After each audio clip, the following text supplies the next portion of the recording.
Forsland with the puck. Fresh legs on the ice. And now Bennett comes off the bench. Here's Huberdeau looking in front. He holds, he waits for Bennett. Yes, sir! Let's go home, baby! Sam Bennett in overtime from Huberdeau! Welcome to Project Panthers, a weekly podcast discussing your Florida Panthers. Now, here's your host, Brunswick. What a week, what a week, what a week. I am your host, Brunswick. This show is Project Panthers, and oh, baby, what a week it's been in Panthers territory. If you're hearing the sound of my voice, that means you found me on YouTube, Spotify, Apple Podcasts, or any other major podcast platform out there on the World Wide Web by searching Project Panthers. Remember to follow us on Twitter at Proj Panthers, that's P-R-O-J Panthers, on Instagram by searching Project Panthers Pod, on Facebook by searching Project Panthers, and also make sure you're sending your questions, comments, or queries to projectpantherspod@gmail.com. The record of the Florida Panthers currently sits at 32-10-5, good for first place in the entire NHL.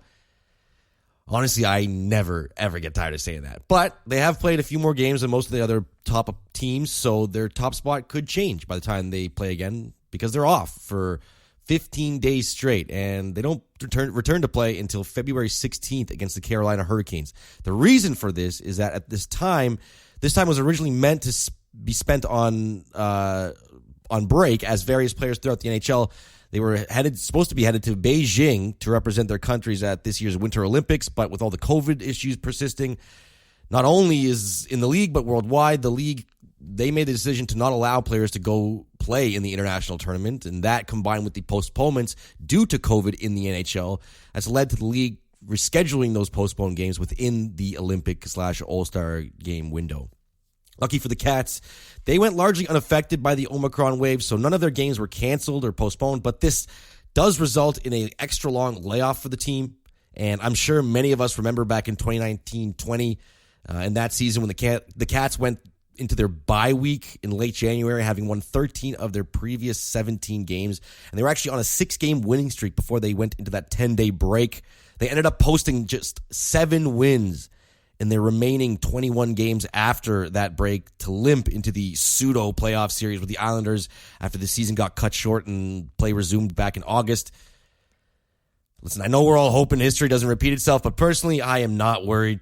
I'm not. This is a very different group from that 2019-20 team, much more confident and honestly, much more capable.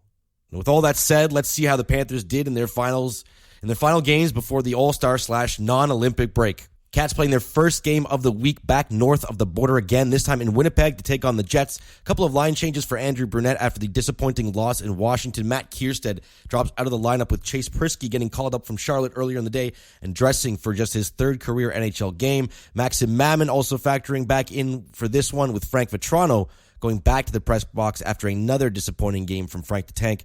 Interim head coach Andrew Brunette also opting to go back to Sergei Bobrovsky, and the Jets counter with Connor Hellebuck, who's always had success against Florida over his career.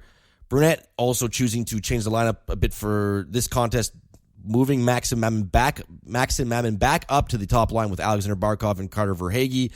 This is a line we saw some success from earlier in the season, and then he moves Reinhart down to play with Lundell and Marchment, Anton Lundell and Mason Marchment, and Ryan Lomberg, Eetu Luostarinen, and Owen Tippett close up the fourth line in this one.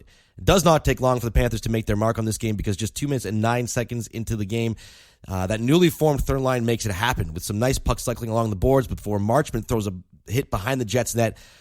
Puck makes its way around to the side of the boards to Lundell. He throws one on net just as Marchment heads to the front to get a piece of it, and Tippett past Hellebuck for the early 1-0 lead. Jets, they look to be in control of this game to start despite being down 1-0, and they strike back when Paul Stastny picks up a juicy rebound from Bobrovsky in front of the net, scores his 9th goal of the season to tie the game up. The game continues to flow in favor of the Jets, but the Panthers, they elect to go to the playbook to try and get the lead back off a neutral zone face-off. The puck is dumped in deep into the Jets zone. Sam Reinhart is right there on the opposite board hash marks to gather the puck and find a streaking Mason Marchment, who by design is moving right to the front of the net.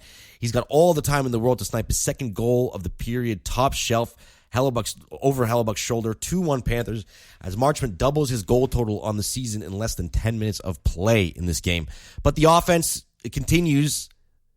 But the Jets, they can skate. They're a fast team with a lot of deceptive skill up front, and that is on full display with the second goal as the Jets set up a play of their own, finding space in the neutral zone. They gain the line while confusing the Panthers forwards a bit. Nobody is covering a speeding Kyle Connor, and he takes a cross-ice pass, stares down Bob and Deek's backhand to tie this game up less than a minute after Marchment's goal. But we're still not done in this period. Lots of goals to start this one. The third line once again pushing the play and forechecking hard.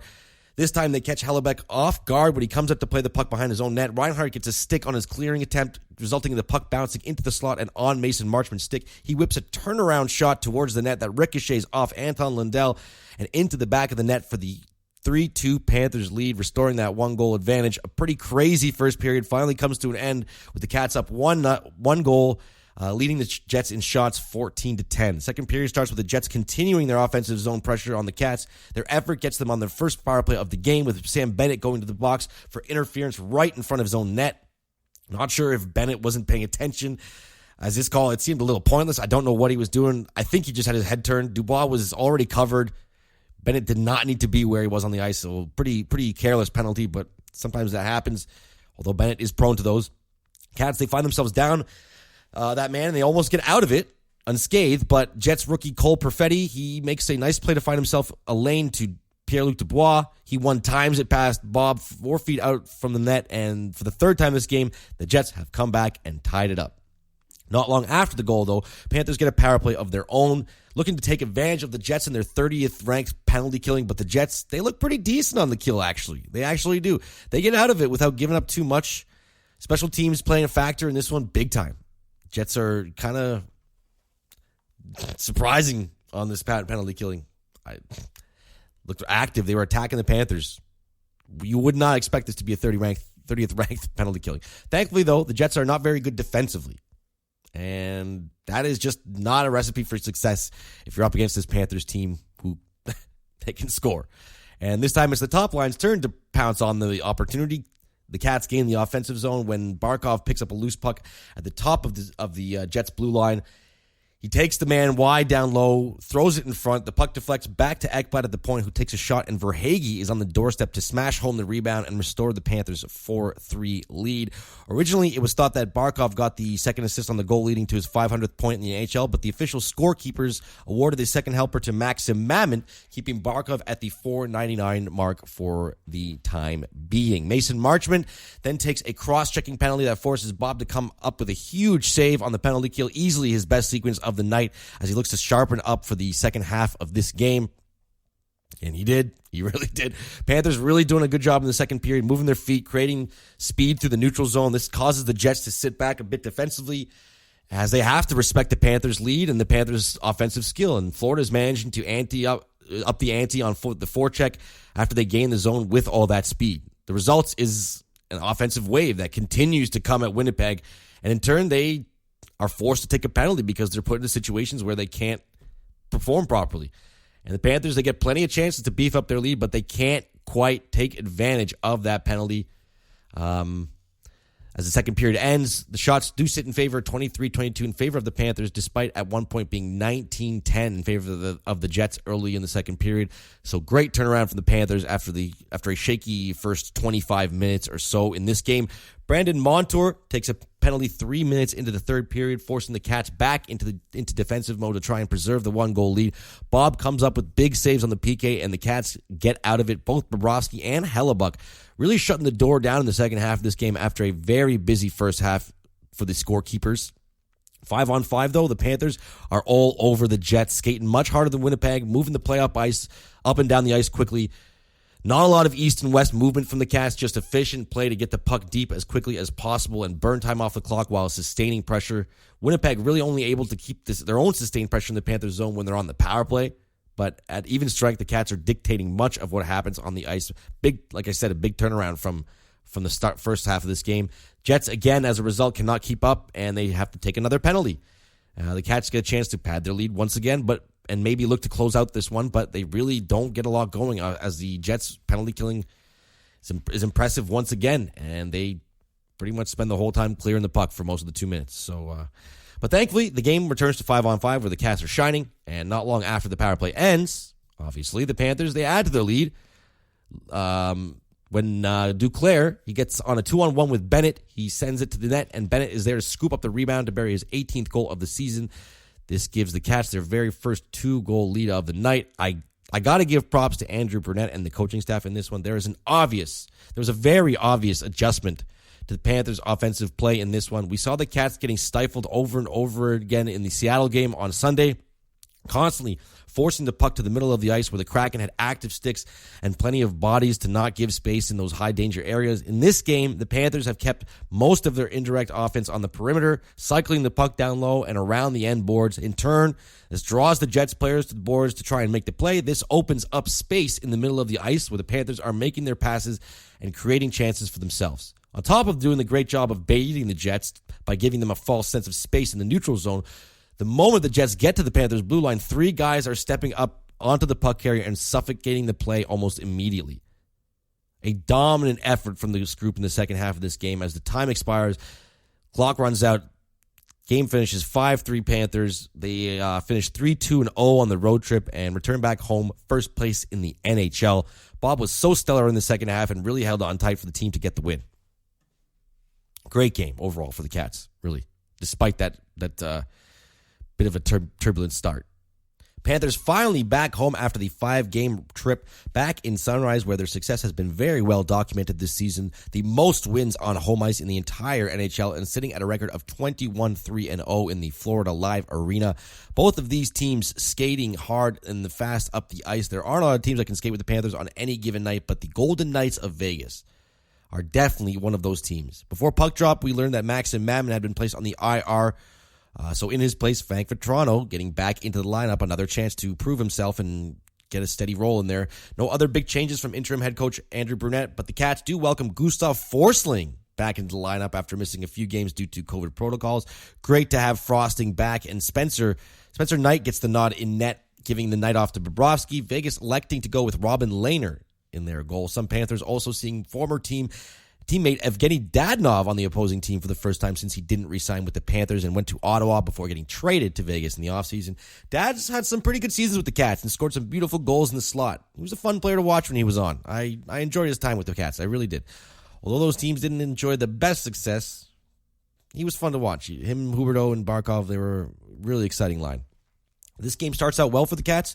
They come out with a ton of pressure early on, and they're up 6-1 in shots at one point, but Vegas is dangerous, and that team cannot be taken lightly, especially on the road where their record sits at 12-5-1, and they prove early on that they can back that record up. After some sustained pressure in the Florida end, Zach Whitecloud walks in from the point and picks a corner over Spencer Knight's shoulder to make it 1-0 less than 10 minutes into this one. And Vegas turns up the heat after that goal and really start coming at the Panthers, bolting through the neutral zone, leading to some odd man rushes and the Nolan Patrick breakaway that just misses the net. Uyghur caught fumbling the puck that leads to the scoring chance. Not a great start for the Cats defense in this one after that explosive start on offense. They ain't getting it done in their own zone. Next best scoring chance, though, does go to the Panthers late in the first period when Bennett sets up Huberdeau with tons of space in the Vegas zone, but Lehner, he comes out way far out of his net. Challenge Hubie and makes a great save on the all-star winger. Not long after that chance for Hagee, he gets caught with a bouncing puck at the Vegas blue line. Mark Stone tries his darndest to get around him, but Cardi V makes a heads-up play and takes one of those quote-unquote good penalties to take because Stone would have been off at the races all alone if Hagee didn't tie him up. So sometimes you got to calculate risk versus reward, and that's a pretty smart play from Cardi V. And the boys, they sure loved Cardi V taking that penalty. They did. Because they were all systems go on the penalty kill. First, Huberdeau and Luosterainen just so close. They just fail to connect on a 2-on-1, but seconds later, Barkov steals the puck in the neutral zone with a sneaky little pickpocket play. He finds Lundell at the tip of the Vegas zone. Anton does a beautiful job drawing the defenders to him, leaving Barkov all alone for the one-timer. He blasts the pass from Lundell past Lehner, scoring his 200th career NHL goal and 500th career NHL point. Hell of a shot to get those two milestones on. Period ends 1-1. That goal was huge to tie it up late in the period. Second stanza starts with Vegas still on the power play, but the Panthers kill the remaining seconds off, and very quickly after, Sam Bennett walks into the Vegas zone completely untouched. Advantage of the free real estate, takes advantage of the free real estate, and whips a wicked wrister past Lehner for his 19th goal of the season. A new career high for Sam Bennett. Bennett now with 42 points in 44 games as a Florida Panther player. He had just 51 points over 161 games in his final 3 years in Calgary. So he's got 42 and 44 as a Panther. His last 3 seasons in Calgary, 51 points in 161 games. Crazy. I've talked about his turnaround on this podcast quite a bit, but it may go down as one of the biggest turnarounds ever for a high-drafted player. By 25 and 400-plus games played, if you haven't panned out to the draft position you were at yet, or at least gotten somewhat close to it, there's a very strong chance you never will. Listen, I don't know what's going on. The change of scenery has done him good. He's always smiling. Bennett's the outlier on that front in terms of breaking the mold and breaking out after such a long established NHL career already. It's nothing but a bonus for Zito and the Cats. Speaking of the Cats, they get a power play right after that goal, and on that power play, Sir Samuel of House Bennett gets a bit overzealous with the puck, and he runs into Lehner, drawing a goaltender interference call and negating the Panthers' power play. Cats managed to kill off the shortened advantage for Vegas despite good pressure by the Golden Knights. They're a very talented team down low that knows how to work hard along the boards. They're pretty fun to watch, actually. But the Panthers, they take another penalty in the second, a too many men call that they also kill off as Vegas' power play continues to pepper Spencer Knight. But he comes up with some solid saves to keep the score at 2-1. Rest of the period goes without much notice in terms of this on the score sheet, but both teams playing some solid, fast-paced hockey.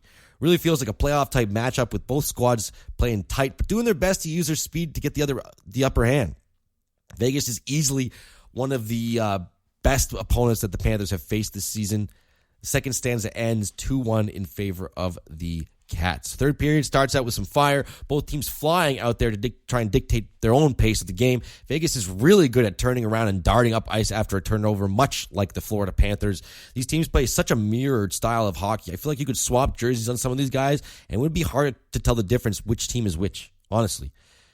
The Knights are creating chances for themselves with their speed through the neutral zone, and much like the first period, but the Cats, they're doing a great job in the final third of the ice, stopping their plays or getting Vegas to go one and done without much sustained pressure. But they aren't perfect, and the Golden Knights get some high-quality chances, including Mark Stone somehow just missing a very wide-open net. So Lady Luck on the Panthers side for a bit in this third period. But that's not to take anything away from the Cats' defense, as they hold Vegas to just 2 shots on goal after 14 minutes of play in the third period. But with about 6 minutes to go, they really start to turn it up and come at the Panthers, but they're up to the challenge. They start playing the body a bit more and reaching deep for that extra gear to finish the game off on a positive note. You can see the collective effort from every player that came out on the ice in this one, relentlessly coming at Vegas, suffocating them in their own zone with 3 minutes to go. The Golden Knights pull later with a $1:07 left on the clock. Shea Theodore fumbles the puck after a clear from the Panthers, and Mason Marchment is all over him to steal the puck and backhand it home for his third goal in 2 games. And not long after, Barkov steals the puck in the neutral zone, gets the puck over to Huberdeau, who hands it over to Sir Samuel of House Bennett for his second goal of the game. Cats get back 2 quick goals in succession, back-to-back. They get the huge win, one of their most impressive victories of the season, no doubt. Vegas is such a great team, and the Panthers were up to the challenge defensively all night long. Spencer Knight made some great saves to keep the score at 2-1, and the Cats get the 2 points and have now scored 4 goals or more in 21 of their last 25 games at home in the Florida Live Arena this season. Florida continuing the homestand on Saturday with an early game, 6 p.m. start against the San Jose Sharks. Cats definitely looking to build off of one of their best performances of the season versus Vegas on Thursday. Interim head coach Andrew Brunette elects to go with the same forward group from the Thursday game, except for one change. Former Shark Joe Thornton gets back into the lineup to play his old team. His first game against the San Jose Sharks in 19 seasons. What a ridiculous statistic. Vetrano taking the seat with Jumbo Joe getting back in the lineup. Bobrovsky factors back in net for this one, and the Sharks throw out former Panther James Reimer. Also, in a bit of a surprising move, Owen Tippett starting the game on the top line with Barkov and Verhaeghe. So once again, OT getting a chance to excel with some better alignments. Let's see if he takes advantage of the golden opportunity. Also, a familiar face behind the bench of the Sharks, Bob Bugner, who was once an assistant with them, left to become be head coach of the Panthers. and is now back in the head coach's role, but this time for the Sharks. He had an interim title for almost a year after another former Panthers head coach, Pete DeBoer, was relieved of his duties, but he was offered the job full-time before this season started. So nice for Bugner to get a permanent role in this league. This one starts out fast and furious with the Lamborghini getting all...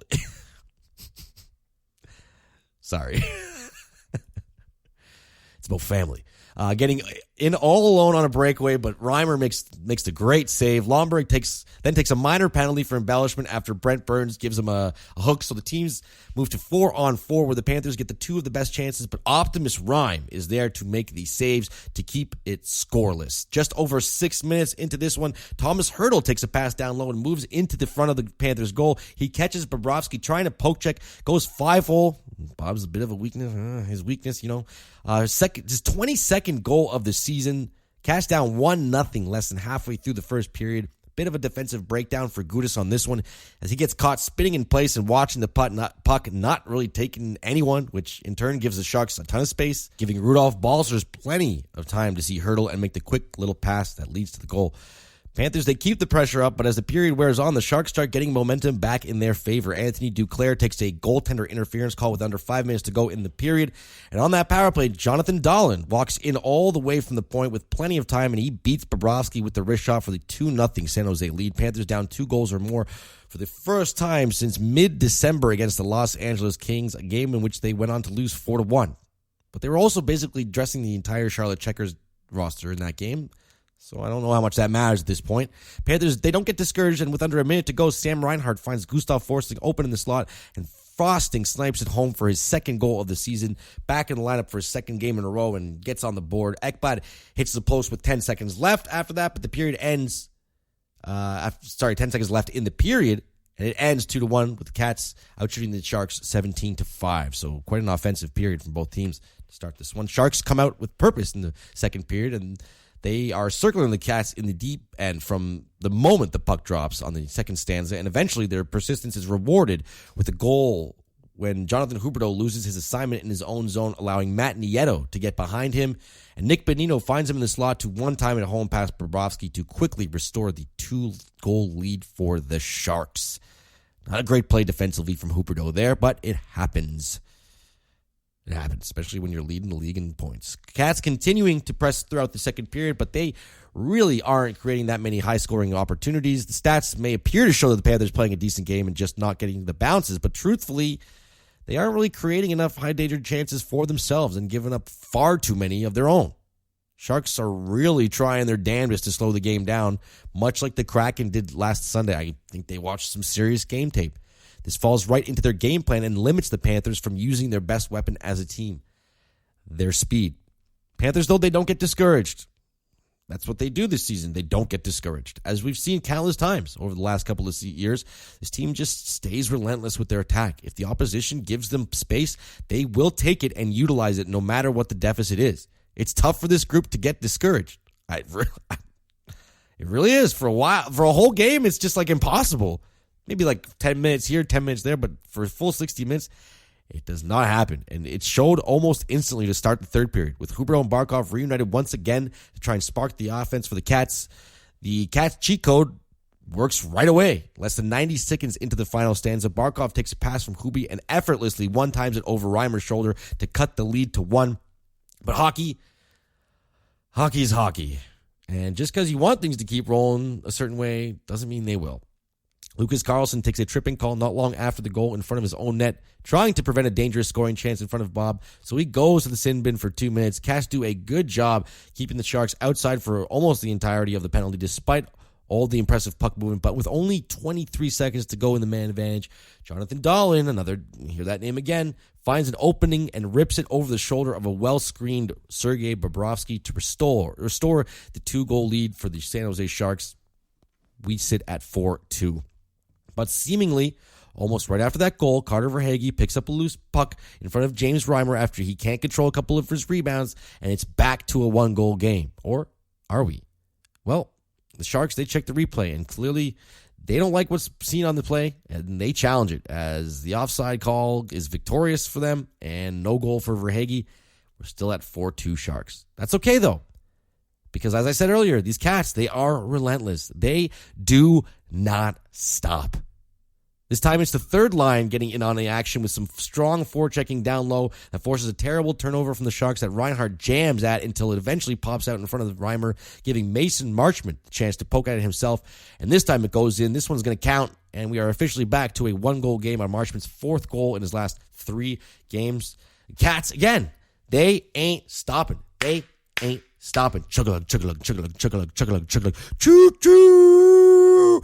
This runaway freight train is leaving the station, baby. Barely 2 minutes after the Marchment goal, the Cats win a face-off in the San Jose zone. Weegar throws the puck on net, and Cardi V finds it sitting out in front of the goal. He slides it over to Huberdeau to tie it up. Huberdeau's 17th goal of the season. The comeback Cats have done it again. And the Panthers, they continue their onslaught for the remainder of the third, reaching 48 shots before the end of regulation. The Sharks hanging on by their teeth as time winded down in regulation.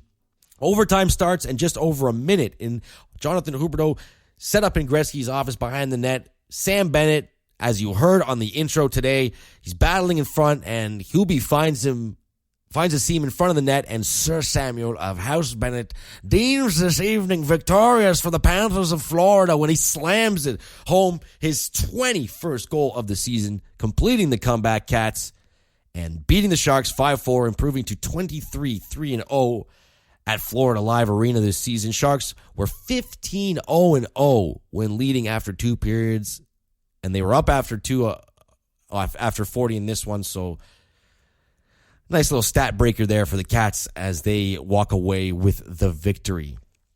Panthers in Columbus on Monday night looking to build off that huge comeback win against the Sharks. Last time these two teams played, the Cats put up a 9 spot. So you'd expect the Jackets to come out playing hard and give the Panthers some trouble all night long. Cats keep the same lineup from Saturday night's game. Bobrovsky back in net as well. Jackets going with Elvis Merzlikins at the other end. Things get started real quick for the Cats in this one. The first shift, just 32 seconds into the game, Mason Marchment takes a Lundell pass in the slot, and he rips it over the shoulder of Merzlikins.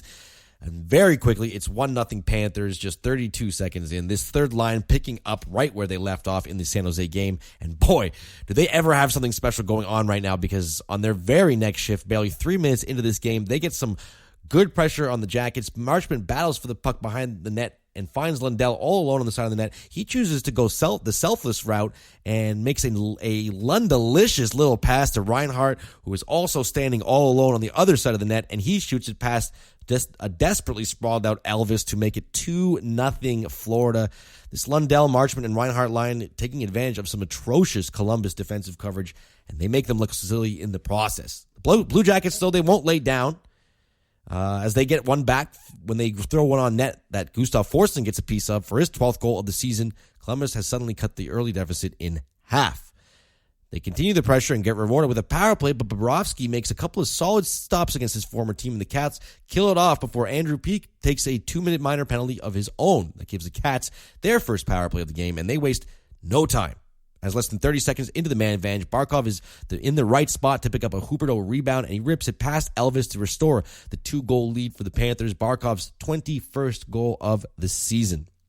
Cats get another power play late in the first, but Jackets get the best chance on a 2-on-1 that Bobrovsky robs Gustav Nyquist on with a huge right pad save. And just a couple of minutes later, the third line, which at this point, can you even call it that? I had the same problem calling the Hubie Bennett Duke line the second line. Neither of these lines plays like the traditional lines do in that role. So third lines do not do this kind of stuff offensively. So I'm just going to go ahead and start calling these lines 1A, 1B, and line 2 and line 4.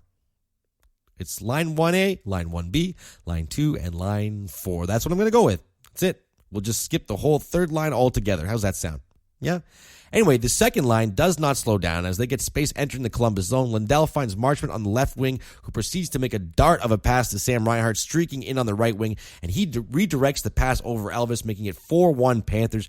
Third goal of the period for this trio. Second goal of the period for Rhino. Lundell has 3 assists, and Marchment sitting at 1 goal and 2 assists just 20 minutes in. But the Blue Jackets did not forget the shellacking that they took a few weeks ago, and they get one back with just 7 left on the clock when Barkov's buddy Patrick Laine grabs a loose puck in front of Bob, makes a nice little move in tight space to tuck it past the keeper and cut the lead to 4-2. Rough play here from Ekblad as he tried to walk out in front of his own net with 3 Jacket players lurking very close by. He didn't get the support he needed from Uyghur, and Columbus was all over it. Second period starts with some even pace from both sides before Marchment grabs a puck on his opposite wing. He throws it into the middle of the ice where Sam Reinhart is wide open at the top of the circles, walks in all alone on Elvis, and he rips it past him to complete his hat trick. 5th career hat trick for Sam Reinhart, first as a Florida Panther. 5-2 Cats as Marchment and Lundell both register their 4th points of the night. All of this less than 5 minutes into the second period. A wild night thus far. But again, the Blue Jackets are not going away. Barely a minute later, they get one back, and they win the battle in front of Bobrovsky and get it past him to make it 5-3. It's just one of those plays where the opposition is coming at you full force after giving up a goal, and they get a beneficial bounce, and they take advantage. It's hockey. It happens. Aaron Ekblad's rough night continues, though, as just about 5 minutes after that goal, the team's playing some 4-on-4 hockey after Sam Bennett and Max Domi both took a seat for 2 minutes after some extracurricular activities.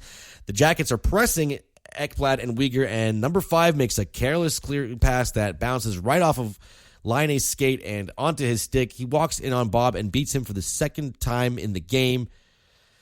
Suddenly, this game is 5-4. The Blue Jackets refusing to go away. But this offense, folks, boy, can they put up numbers. With under 3 minutes to go, some of the other guys feel like they want to get in on the goal-scoring action. So Sam Bennett decides to make a nice pass over to Carter Verhaeghe. He's open in the slot. On this rare occasion, he actually chooses not to shoot it and instead slides it over to Owen Tippett, the best kind of Owen Tippett, and he beats Elvis 6-4 Panthers. 6-4 Panthers on Tippett's 6th goal of the season. Nice to see him get one here. Hopefully a sign of things to come for the Peterborough native. Build on those confidence. Now, did I mention offense?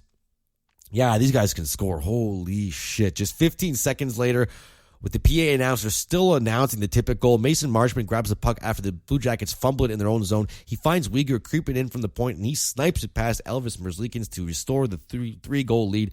Mason Marchment has his 5th point in 2 periods, 3rd time this season as a Panthers player has a 5-point game, but the first time done by a guy not named Huberdeau. 7-4 Panthers as another wild period comes to a close.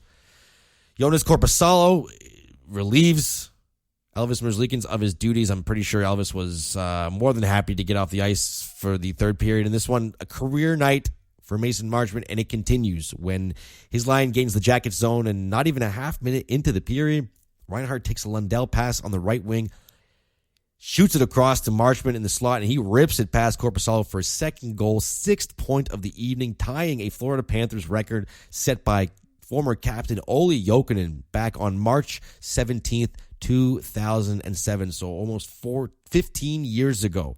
He did that in an 8-5 win over the New York Islanders. It's a truly memorable night for Mason Marchment. I still can't believe that they got this guy for Dennis freaking Mulligan. At the time of the trade, I truly thought it was a nothing deal. A couple of middling guys that they just needed a change of scenery. These trades happen all the time in the NHL, and you just don't really hear about them after they happen. It's one of those things. Personally, I never once cared that Mulligan was traded. I didn't. In fact, I was a little bit happy, a little bit relieved, because I knew he wasn't going to be taking any roster spots from anyone else going forward. He had plenty of opportunities to succeed in this team, and he just couldn't put it all together at the NHL level, despite tearing it up at the AHL level. Mulligan isn't even in the NHL anymore. He's playing his 2nd season in the Swiss A-League over in Switzerland. But he is a member of the Swiss national team at the Olympics this year, so that's good for him. But Marchment, though, unlike Mulligan, he's made the most of his opportunities given to him and has really grown as a player these last 2 seasons. I don't think this current offensive tear is sustainable for him, but he has all the tools to become a consistent 50-point guy in the NHL. I really, truly believe that. A historic night for the Uxbridge, Ontario-born winger. I'm sure his papa, Brian, he was hooting and hollering all throughout this game. And Marchment wasn't the only one setting records in this game, as Anton Lundell, on this goal, he snatched his 5th assist of the night, setting a Florida Panthers all-time rookie record for helpers in a game with a hell of an effort on this one. Truly a Lundellicious evening for the Finnish newcomer. This was just this guy's ridiculous. He really is. He's 20 years old. What can I say about this guy? Penalty killing, leads the league in takeaways as a forward, Not for rookies, for the entire league in forwards. So we're talking Crosby's, McDavid, Stones, every player. He leads the entire league in takeaways for forwards. He leads the team in shorthand ice time for forwards. 14 points in his last 11 games played. Damn, dude. Lundellicious indeed. Cats lead 8-4 at the 27-second mark of the third period. The rest of this game, though, it goes without much of anything happening. Jackets kind of did decide to lay down at the end of it all. Korpisalo was surprisingly solid in the third period coming in, but that didn't mean much at the end, obviously. Can't score goals from there. Cats improved to 32, 9-5 in the season, picking up a big road win, but this game worried me a little bit. It did. Yeah, they scored 8 goals, but they gave up 4. And without Mason Marchment going off tonight and having a literal historic night of hockey, this game could have ended very differently. Ekblad's 2 terrible gaffes brought the Jackets right back into this game twice. The offense bailed out the inconsistent defense once again. Listen, I love the goals. I really do. I remember watching the Panthers teams of old struggling to score 3 goals a night. I feel #blessed watching this offense. I do, but we can't keep ignoring this defensive play. Something needs to be improved, whether it's splitting Uyghur and Ekblad up or bringing another player. Listen to me. I get it. I sound all disheartened after a 8-4 win. I get it.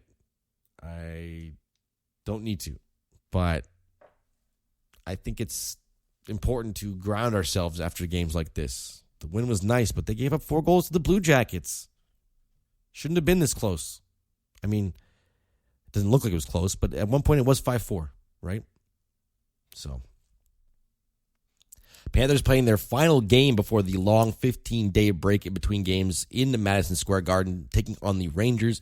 New York still playing some pretty good hockey this season, somewhat keeping pace with the Pack and sitting second in the Metro Division going into this one. Cats getting a lot of buzz around the league after their big 8-4 win the night prior against the Blue Jackets. People finally starting to take notice of this group and the crazy offense they've been running this season. Andrew Brunette opting for a couple of changes in this lineup. Frank Vetrano getting back into it as he and Joe Thornton continue to play musical chairs. Chase Prisky got called up again and factors into the lineup again. I guess Brunette looking for some more mobility back there against an aggressive Rangers attack, hence the Prisky call-up. Spencer Knight also called back up as well and getting the start in this game. This one does not start well for the Panthers, though, as just 35 seconds into the game, Gustav Forsling pokes the puck into his own net by accident on a Rangers rush, and it makes it 1-0 for the Blue Shirts. Mika Zibanejad getting credit for the goal. Tough go at it for the Cats to start this one, but they don't get discouraged. As I've said before, we've seen them throughout many games this season. They don't stop. The Cats, they don't get rattled, and they just stick to their game plan, and it pays off. After getting 6 of their next 8 shots, Florida comes out of their zone and in the sequence of passes. It ends up on Owen Tippett's stick, and he snipes it past Vezina favorite Igor Shesterkin to tie the game at 1. Or does he? For the second time in 3 games, we see a Panthers goal get challenged for offside, and again, this time, the goal gets called back. Uyghur went a tad bit over the line before the puck got in and leads to the goal being disallowed. Fortunate turn of events for the Cats. But, like I said, they don't get discouraged, and a shining example of that comes just 90 seconds after the disallowed goal when Anthony Duclair takes a Huberdeau pass with tons of space in the Rangers zone. He walks in on Shesterkin and snipes it over his shoulder for his 19th goal of the season, tying the game at 1. Panthers, they dominate the rest of the period in shots and a 1-point lead in that category, 13-3, but they take a late penalty when Brendan Montour gets called for tripping, leading to a few decent chances from the Rangers on the man advantage, but Knight and the Cats kill it off as the period ends tied at 1 with the Cats leading in shot totals 17-7. First minute of the second period, Sam Reinhart breaks into the Rangers zone and has a step on Keandre Miller, forcing him to reach out and take Reinhart down, giving the Panthers their first power play opportunity of the game. Cats stifled a bit to start the man advantage, but on the rush, Barkov rips a laser on net that catches Shesterkin completely off guard. It hits the post, bounces off his back, and Sam Reinhart is there on the backhand to get it past Shesterkin into the gaping net. Puts the Cats up 2-1. Rangers, though, they come right back when Uyghur and Ekblad once again get caught out of position in their own zone, giving Alexis Lafreniere plenty of room to walk in on Knight. He backhands it home to tie it up just 109 after the Panthers take the lead. Weegs and X in trouble again in their own zone. These two have been struggling lately with a ton of mistakes by their own net. Not sure what the cause is here, but it's not great. It's not great to see. Gudas, he takes a penalty not long after, so the Rangers poised to take advantage of the momentum, but the Panthers do a great job killing off the questionable call, allowing exactly 0 shots on goal during the 2-minute penalty. Weegar then bobbles the puck in front of Knight, but he makes a big save, and Carter Verhaeghe is off to the races the other way. He gets hooked on the clear breakaway, but the Panthers only get a 2-minute power play. They fail to capitalize. Shesterkin makes some big saves. I think that Verhaeghe should have been awarded a penalty shot here. I don't know how he wasn't. He was clearly all alone when the penalty took place. Don't really understand it. Whatever. With 6 minutes to go, Cardi V draws his second penalty of the period. The Cats go back on the power play, but the hockey gods giveth and the hockey gods taketh away as the Rangers kill it off. And just seconds later, Cardi V takes a chirping penalty of his own that gives the Rangers their second power play of the period. And on that power play, the Rangers catch the Cats on an absolutely awful line change while shorthanded, and Ryan Strome finds Chris Kreider streaking towards the net, and he taps home his very surprising 32nd goal of the season. Hell of a year for Kreider on the Rangers this year. Unbelievable. Knight completely hung out to dry on this play, though, as Florida had their signals crossed, changing all 4 penalty killers at once. They didn't get the puck deep. Not a great play. 3-2 Rangers as the period comes to an end. Cats come out with some pressure in the third period, really coming at the Rangers and playing down low below the New York goal line, trying to catch them out of position. Physicality definitely increases, and with that comes the brawl, with Ryan Strome and Mason Marchment dropping the gloves to settle a score from earlier in the game, where Marchment maybe threw a questionable hit on Strome. Advantage goes to Strome in this one, but both looked pretty beat up after the fight ended. Brunette, he puts Reinhart up with Huberdeau and Barkov, with Marchment in the box as he tries to ignite the offense to tie the game up. Despite the Panthers' best efforts, they are mostly one and done on their opportunities. The Rangers dictating most of the play from the end of the second throughout the third period. The pressure becomes too much for the Cats, and they take a costly penalty that leads to another Rangers power play goal from Chris Kreider off a beautiful pass from Mika Zibanejad. Cats just not bringing their best tonight. Burnett, he pulls Knight with 3:30 left in the period, but not much available 6-on-5. Barkov takes an ill-timed penalty, and the Rangers all but nullifying the chance for the Cats to come back and win this one. Bennett was hooked badly just moments before this penalty was called on Barkov. There's no call in the play. Refs were a bit suspect all night, but if you listen to the show, you know how much I hate talking about the referees. I always feel like it's an excuse or a cop-out. The bottom line is the Panthers didn't bring it tonight. A combination of the Rangers bringing a strong game plan and the Cats being a bit exhausted from the trip to Columbus. Rangers closing out with an empty netter. They beat the Panthers for the second time at MSG this season. Tough loss for the Cats going into very, very long break from any games, but should serve as a nice little reality check for the group ahead of the layoff. Now, despite going 4-1-0 during this last stretch of 5 games, I have to say that there's a bit of a cause for concern with this group. As I've stressed before on the show, you cannot ignore defensive issues on this team. If they are ignored, they will be exploited come playoff time. Great teams like Tampa will hunt for those weaknesses and target them. It's part of what makes them great. Just look at the Rangers. They recognized the Panthers were a tired group, and if they upped their physicality, there was a strong chance the Cats wouldn't match that level of intensity. And they didn't, resulting in a easy win for the Rangers when all was said and done. What I've seen from this group on the back end just isn't quite doing it for me right now. Ekblad and Weegar in particular seem to be struggling the most. It's crazy because if you look at their stats, all their numbers are great. They got borderline bloated plus-minus numbers, strong offensive stats, especially Ekblad. The analytics look pretty good for both of them. If you didn't watch this team and just looked at stats, you'd literally call me a nut job. You would.